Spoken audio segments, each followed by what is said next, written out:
ഉമ്മൻചാണ്ടി സർക്കാർ അധികാരത്തിൽ വന്നിട്ട് 2 വർഷം തികയാൻ പോകുന്നു. അനാവശ്യമായ നിരവധി വിവാദങ്ങൾ കഴിഞ്ഞ UDF സർക്കാരുകളുടെ കാലത്തുണ്ടായതുപോലെ തന്നെ അനാവശ്യമായ നിരവധി വിവാദങ്ങൾ സർക്കാരിൻ്റെ പ്രതിച്ഛായകയെ ദോഷകരമായി ബാധിക്കുന്നില്ലേ? മുസ്ലിം ലീഗ് അത് കാണുന്നില്ലേ? അല്ല, ഈ വിവാദങ്ങൾ ഒരിക്കലും നല്ലതല്ല.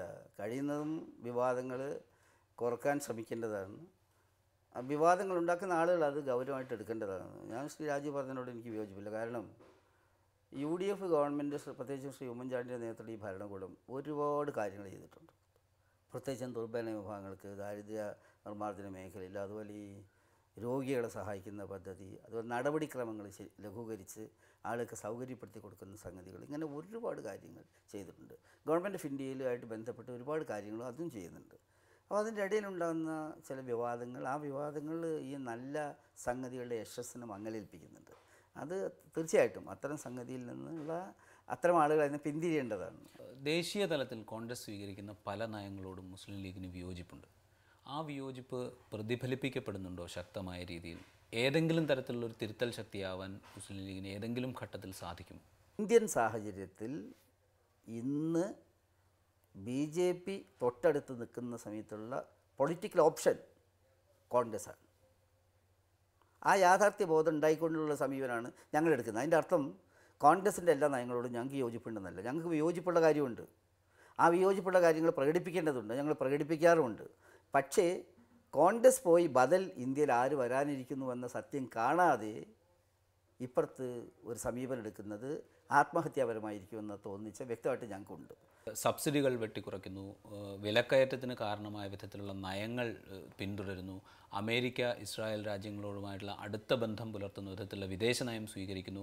അങ്ങനെ പല തരത്തിലുള്ള പ്രശ്നങ്ങളിൽ കോൺഗ്രസുമായി വിയോജിക്കാനും കോൺഗ്രസിനെ ശക്തമായ എതിരഭിപ്രായം അറിയിക്കാനും മുസ്ലിം ലീഗിന് സാധിക്കുന്നുണ്ടോ? വിലക്കയറ്റം നിയന്ത്രിക്കുന്ന കാര്യത്തിൽ ശക്തമായ നടപടി വേണം. പബ്ലിക് ഡിസ്ട്രിബ്യൂഷൻ സിസ്റ്റം കൂടുതൽ ശക്തിപ്പെടുത്താൻ സംസ്ഥാനങ്ങൾക്ക് സഹായം കൊടുക്കണം. ഈ ഡീസലിൻ്റെ വിലയുടെ കാര്യത്തിൽ, അതുപോലെയുള്ള പല കാര്യങ്ങളിലും ഞങ്ങൾ ഞങ്ങളുടേതായിട്ട് അഭിപ്രായം പറഞ്ഞിട്ടുണ്ട്. പാർലമെൻറ്റിലും പറഞ്ഞിട്ടുണ്ട്, പാർലമെൻറ്റിന് പുറത്തും പറഞ്ഞിട്ടുണ്ട്. ന്യൂനപക്ഷങ്ങളുടെ കാര്യങ്ങളിലേക്ക് തിരിച്ചു വന്നാൽ കേന്ദ്ര സർക്കാർ എടുക്കുന്ന തീരുമാനങ്ങൾ, ഇപ്പോൾ രജീന്ദ്ര സച്ചാർ കമ്മീഷൻ പോലെയുള്ള കമ്മിറ്റി പോലെയുള്ള സംഗതികൾ, അതിൻ്റെ റെക്കമെൻഡേഷൻസ് നടപ്പാക്കാനായി 15 പദ്ധതികൾ, ഇതൊക്കെയുണ്ട്. പക്ഷേ ഇന്ത്യയിലെ ന്യൂനപക്ഷം, പ്രത്യേകിച്ച് മുസ്ലിങ്ങൾ നേരിട്ടിരുന്ന ഏറ്റവും വലിയ ഭീതി എന്ന് പറയുന്നത് ഭീകരത എന്ന ആരോപണത്തിൻ്റെ നിഴലിൽ നിൽക്കുക എന്നുള്ളതായിരുന്നു.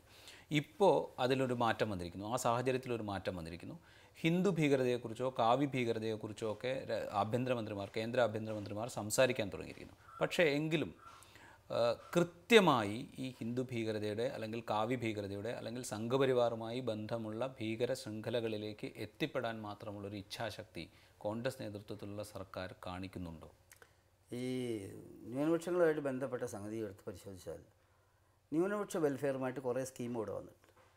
നല്ലത് നല്ലതെന്ന് പറയുന്നത് സച്ചാർ കമ്മിറ്റി റിപ്പോർട്ട് നടപ്പിലാക്കുന്ന കാര്യത്തിൽ ചെറിയ തോതിലുള്ള സംഗതികളോ, ന്യൂനപക്ഷ സ്കോളർഷിപ്പ് സ്ഥാപനങ്ങൾ, അതിൽ മറ്റ് സ്കീമുകൾ, അങ്ങനെ കുറേയേറെ കാര്യങ്ങൾ ഇവിടെ വന്നിട്ടുണ്ട്.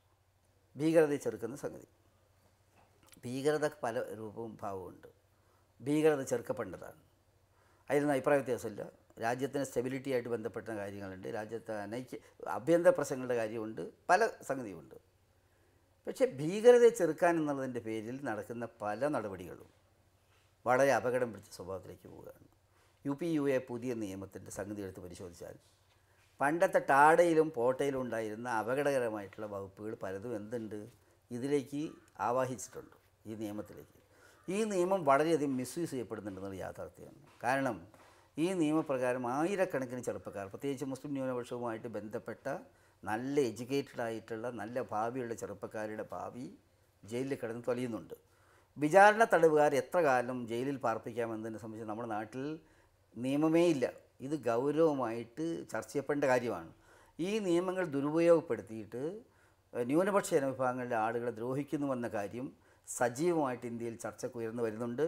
അതിന് നേരെ ഒരു ബധിരമായ നിലപാടാണ് കോൺഗ്രസ് ഗവൺമെൻറ് എടുക്കുന്നതെങ്കിൽ വലിയ തോതിലുള്ള അസംതൃപ്തി ഉണ്ടാവുകയും സ്വാഭാവികമായിട്ടും അത് കോൺഗ്രസിനെ വിപരീതമായിട്ട് ബാധിക്കുകയും ചെയ്യും. അനുഭവത്തിൽ അതൊരു ബധിരമായ നിലപാട് തന്നെയല്ലേ? കോൺഗ്രസ് അക്കാര്യത്തിൽ ഗൗരവമായിട്ട് നിലപാടെടുത്തിട്ടില്ല. കാരണം ഈ നിയമം ദുരുപയോഗപ്പെടുത്തുന്ന സംഗതി, വിചാരണ തടവുകാരായിട്ട് ആയിരക്കണക്കിന് ചെറുപ്പക്കാർ ജയിലിൽ കിടക്കുന്ന, നിരപരാധികളായ ചെറുപ്പക്കാർ ജയിലിൽ കിടക്കുന്ന ഈ നടപടി ഇന്ത്യ ഗവൺമെൻറ് ഗൗരവമായിട്ട് എടുത്തിട്ടുണ്ടെങ്കിൽ ഇന്ത്യ ഗവൺമെൻറ് ചെയ്യുന്നത് എന്താണെന്നറിയും നിങ്ങൾക്ക്? ഒന്ന് വിചാരണ തടവുകാരുടെ സംഗതി കൈകാര്യം ചെയ്യുന്നതിന് വേണ്ടിയിട്ടുള്ള ഫാസ്റ്റ് ട്രാക്ക് ക്രിമിനൽ കോടതികൾ ഉണ്ടാക്കണം, നമ്പർ 1. നമ്പർ 2, ഇത്തരം ആളുകളുടെ പേരിൽ അത് ഇപ്പോൾ ഇവർ ജയിലിൽ കിടക്കുന്ന കാലം ഈ നിലയിൽ കിടക്കുന്ന ഇവർക്ക് ബെയിൽ കൊടുക്കുന്നില്ലല്ലോ.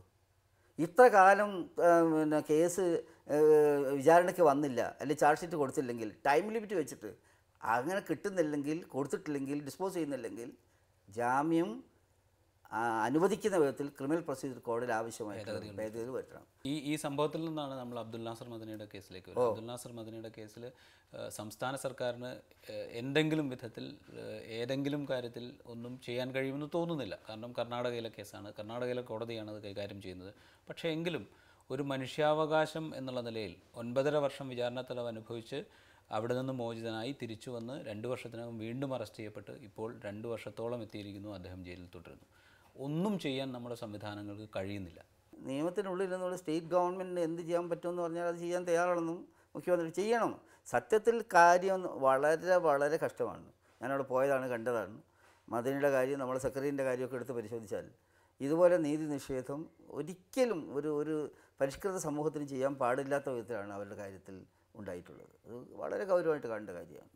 മുസ്ലിം ലീഗ് ഇതര മുസ്ലിം സംഘടനകളോട് സ്വീകരിക്കുന്ന നിലപാടിൽ ചില മാറ്റങ്ങളുടെ സൂചനകളുണ്ടായിരുന്നു.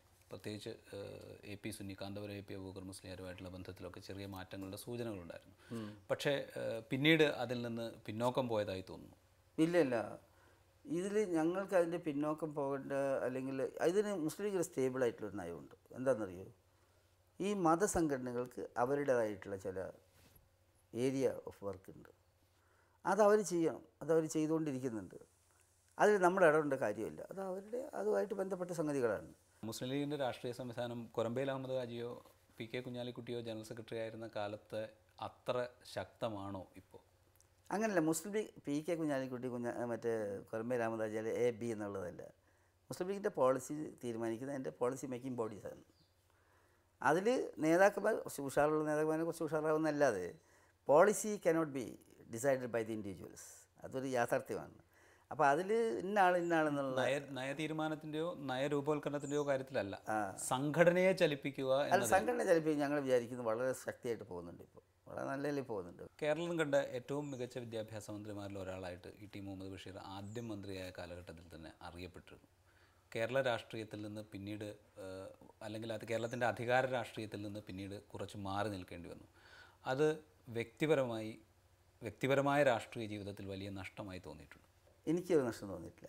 കാരണം എനിക്ക് ശരിക്കും പാർലമെൻറ്റിലേക്ക് പോകുന്നതിന് മുമ്പ് എനിക്ക് തോന്നിയിരുന്നു ഞാനിപ്പോൾ ഇവിടെ സ്റ്റേറ്റ് പൊളിറ്റിക്സ് ഇങ്ങനെ നിറഞ്ഞിരിക്കുന്ന സമയത്ത് ഞാനവിടെ പോയിട്ട് എനിക്കൊരു ഒറ്റപ്പെടലുണ്ടാകുമോ എന്നൊക്കെ തോന്നിച്ചിരിക്കുകയാണ്. പക്ഷേ പാർട്ടി അന്ന് പൊന്നാനി മത്സരിക്കാൻ ഒരു സർവേയൊക്കെ നടത്തി ഞാൻ അന്ന് പറഞ്ഞ് തീരുമാനിച്ച് വന്നു.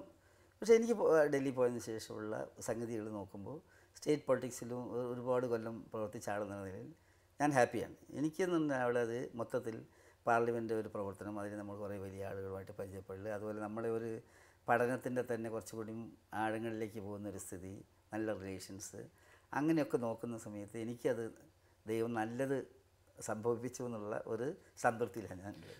വ്യൂ പോയിന്റിൽ ഇത്ര നേരം സംസാരിച്ചത് ET മുഹമ്മദ് ബഷീറാണ്. സ്വന്തം നിലപാടുകളിൽ അടിയുറച്ച് തന്നെ സംസാരിക്കുന്ന ET മുഹമ്മദ് ബഷീറിന് നന്ദി രേഖപ്പെടുത്തുന്നു.